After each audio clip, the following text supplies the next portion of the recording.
Welcome, everybody. This is the House Cleaning Podcast, where we are helping you achieve great goals by dreaming big with your small business. My name is Danny Partida, and each week I will share new insights, strategies, and tactics with you in order to help you reach your full potential with your cleaning business. Welcome to the House Cleaning Podcast and to episode number 34, How to Deal with Nasty Reviews. Welcome to another edition of Perspective Wednesday. How to deal with nasty reviews. In today's episode, I'm going to be talking about nasty reviews, or you might want to call them negative reviews. I believe there's a difference. There are reviews that are left either on various review platforms like Yelp, or even on your Facebook business page, the review section, there is an option for customers to leave reviews on there as well. Anyways, there's a difference between those customers or ex-customers who leave negative reviews that you can go ahead and take them, break them down, analyze them, and learn from them. But then there are the nasty reviews. And by those, I mean the reviews that sometimes include bad words in them from disgruntled ex-customers, either because something didn't work out between you and them. Perhaps they were requesting for some type of service or task that you just didn't include, whatever it is. A lot of customers nowadays tend to go to these review platforms and leave, like I said, nasty reviews. Now, like I said, you know that I always recommend that you ask for feedback.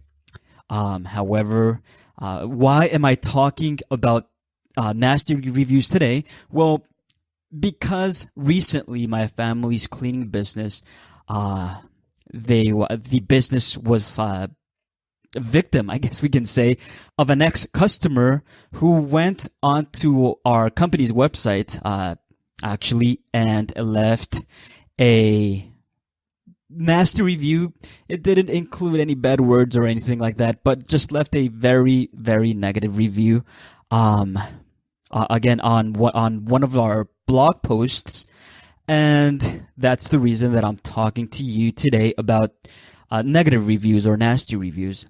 Now, there are instances as well when competitors might pose as ex-customers and leave negative reviews as well. So what do you do then? What do you do at that point? My family's cleaning business has also received these types of reviews from people who we believe are competitors. Now, why do we believe so? Well, because there is, as you might know, the option for the reviewer to leave their information, either their first name, their last name, their email address, or some type of identification. And we have had reviewers in the past leave their information with their review, and it's just completely someone that we have never done business with. So our assumption is that, it might be competitors. We're not completely sure, but we tend to think that they might be competitors, or just, who knows, maybe just someone that doesn't completely agree with the type of service that we do, whatever. I mean, we cannot worry about those reviews that are left from people whom we just completely have not done business with ever. But there is an upside to all of this, because as I'll go ahead and talk more about it in this episode, you should leave those reviews on your Facebook page or on your business website, or you should not flag them or report them. Why? Well, because you can go ahead and use any type of comment left for your business to your benefit. Now, let me go ahead and talk a little bit more about this whole reviews issue. So here's my perspective. What do you do with those reviews? what do you do with those nasty or negative reviews? My perspective is that you learn from them, even the reviews from people whom we believe are competitors. Now, again, I have never tried to erase a nasty or negative review. I have never reported any type of review to Google or Yelp or any other platform. Why? Well, let me tell you why. Like I said, there is always something to be learned from any situation. Look, an ex-customer leaves a negative review on any review platform or your website or social media accounts even, but there's a reason for him or her doing so. Now, amidst his or her frustration, there is something to learn. Find out the reason of their frustration and learn from it. Like I said, break down the review, even if it's a nasty review, even if it's a negative review. Sometimes it's hard to keep your emotions out, but break it down and learn where you might have been able to manage your business differently. Where could you have done a better job? And most importantly, especially if it's an ex-customer, reply to the comment. First of all, thank the customer for letting you know of how you can improve your service.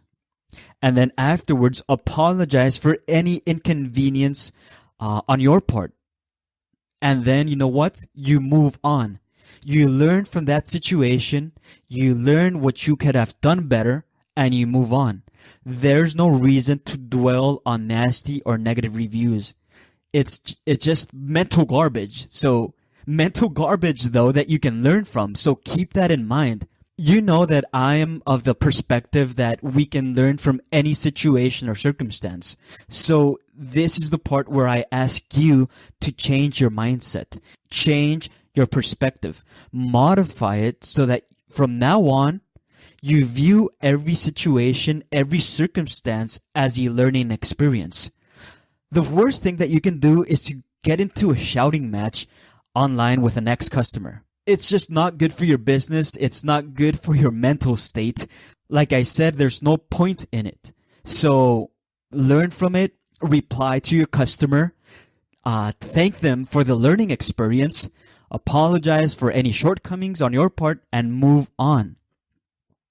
The ideal thing that you can do, like I said, is to learn from it. And I'm not just saying it to say it. Remember that I am of the philosophy that feedback is the best tool available to improve your cleaning business. Now, again, granted, a nasty review might be hard to take in, but if you analyze why the customer got upset, then I'm sure you'll be able to get some gold nuggets from that particular review, from that particular situation, circumstance. Another suggestion that I can give you is to not reply right away, especially if it's a nasty or negative review. Let the initial emotions you might be feeling simmer away.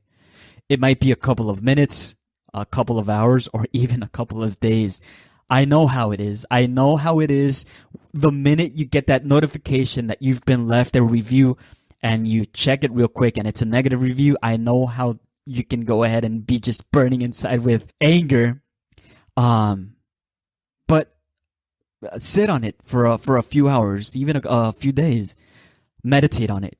It's no big deal. If you're in business, you've probably received negative reviews or who knows, negative comments personally, face to face from customers. And if you haven't, don't worry, you will. Nobody's perfect. Our businesses are not perfect. We might be striving each and every day to achieve perfection, but perfection is not attainable. I think that's something that Coach Wooden from UCLA said a long time ago, and I really love his perspective. You know, we always strive for perfection, although we know that perfection is not attainable. So yeah, like I said, just go ahead and meditate on it.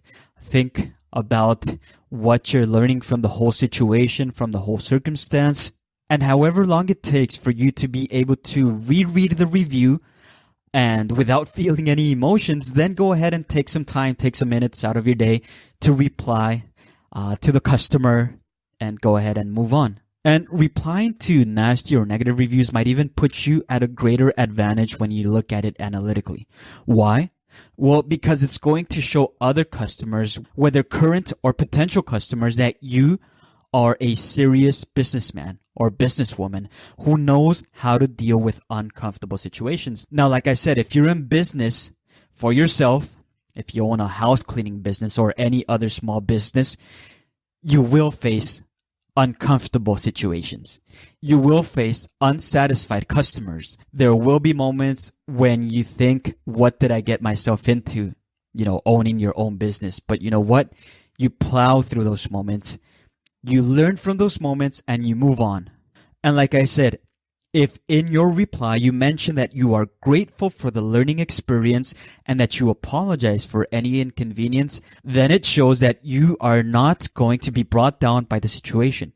Quite the contrary, you will take the experience and improve your business, your service. And finally, to wrap things up, again, you do the same with those suspicious reviews. The last time my family's cleaning business received one was on our company's Google My Business page. Whoever it was left a 1-star review because the complaint was that our website was just, and I quote, horrible. Now again, I took the advice that I'm giving you today and I replied to this individual. Now this individual was someone who had never inquired about our services, was not an ex-customer. It was just someone completely at random. But I went ahead and, again, I replied to this individual. I thanked the person for letting us know where we could do better with our website. And I apologized for the unpleasant experience of having to deal with our website. And you know what? I actually took the advice and I worked on my family's business website. We did improve it. And you know what? It just made us that bit better because we improved something that, who knows, maybe even our competitors thought that our website was crap. And maybe it was. But you know what? We took the situation, we learned from it, and we built off of that. I mean, how could anybody have a comeback to a reply like that? You see, when you reply like that, you completely close the ability for anyone to have a comeback, and then it's just like I said, it's going to turn into a shouting match, and you don't want something like that at all for you, for your business, or for you personally. It's something that we should all avoid, especially nowadays where our lives are out there in the open online, and anybody can go ahead and see them. That's it for today. I truly hope that you can go ahead and gain some new perspective. Again, today's focus is on perspective when it comes to viewing your house cleaning business.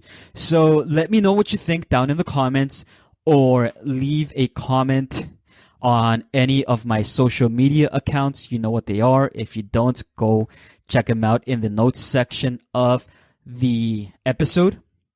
That's it for today. I wish you all the best, and I'll catch you on the next episode.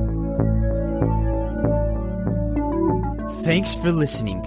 And if you loved this episode and know of other cleaning business owners or small business owners in general, please pass them on to me. It would mean so much to me if you could help me get my insights out to as many listeners as I can. Also, if you liked what you heard, please take a few seconds and leave me a 5-star review and share this with your friends. I'll be forever grateful. All the best. Catch you on the next episode.